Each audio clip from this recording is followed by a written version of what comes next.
Hello, and thank you for meeting with me today. Could you please share with me your experience from the 1990 Nyngan floods? Hello, Jen. Well, we owned a business at that stage in 1990, and it was a service station business, so it was a pretty essential place at the time.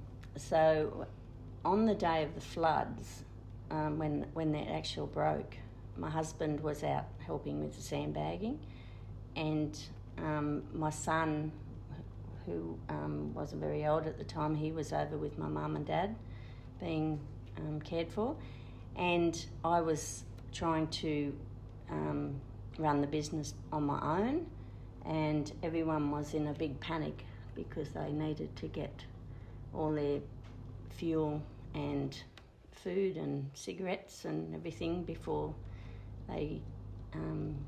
the shop was closed. So I was stuck there by myself, panicking about what was going on. The water was supposedly rising up the other end of town, and I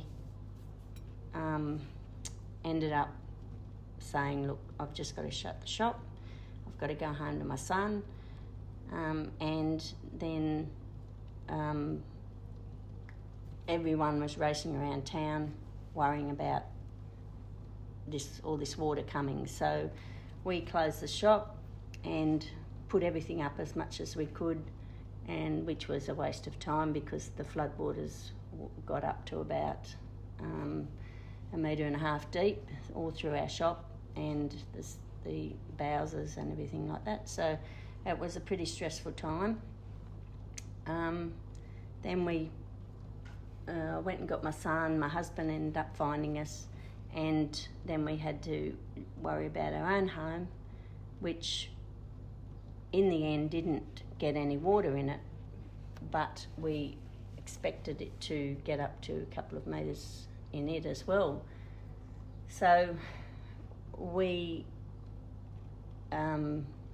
organised for all our family and our friends that we were very close to, that we all had somewhere to stay for the night, which ended up being on the roof of my parents' home, which was a flat roof at the time, and it was easier to get up there. We had a few little children up with us on top of the roof, so we all put our beds and bedding and everything up there just to be safe, and had little kids running around. So I had my son, he was only 6 years old. I had him tied to me by a rope, worried about him falling off the roof when we slept at night. And we had old ladies up there with us, my husband's mum and auntie, and my mum and dad, all my siblings, and good close family friends were all up there with us. So it was a very long night, and the next morning we woke to helicopters flying overhead, SES boats roaring up and down the roads, and water everywhere. As far as you could see, there was just water for miles, and people sitting on the tops of their roofs just waiting to be evacuated out of the town, as the town had been inundated with water, sewage. What was the impact of the town from the floods? A lot of camaraderie with the people. Everyone had to get together to try and keep this water out. They worked for days.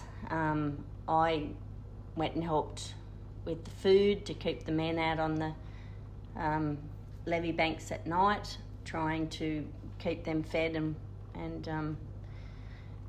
they were very exhausted. Everyone seemed to be pulling together as a team, and there was a lot of friendships made by being together for so long, and then once the levee broke, it was just like devastation of people just realising that all their hard work was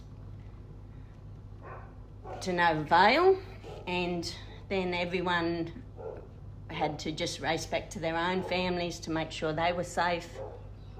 And we tried our best to all keep together as a town, but everyone had to look after their own because there was no one else to help us. We had to make sure all the old people were looked after. People were going into the old people's houses, checking on them.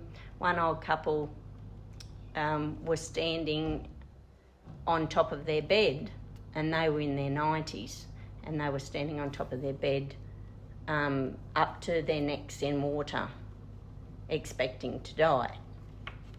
So that all those sort of stories were very heart-wrenching, and the impact on the town was just horrific because there was about $50 million in damages, and hundreds of houses were just wrecked and there was nothing left. What was the flood like for the non-humans, such as animals and livestock? It was pretty devastating at the time. The sheep and cattle out on the properties just had water all around them. They were just trying to find the highest ground. A lot of the sheep were either drowned or had to be put down with foot rot, and the cattle did it pretty tough as well. That was hard to get any food out to them around the town. So it wasn't just the town that was involved in this, it was all the graziers and farmers out further.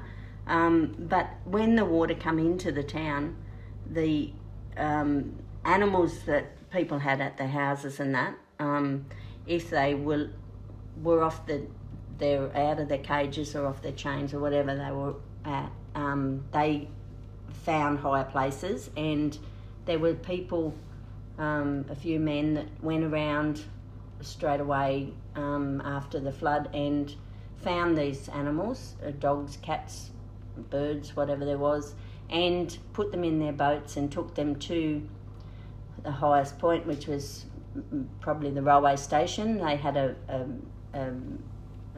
place there that they had all the dogs and looked after them for the next week or so until their owners returned to the town. So a lot of them were saved, but they did have it was pretty stressful for them because their owners weren't here. They were all sent out of town.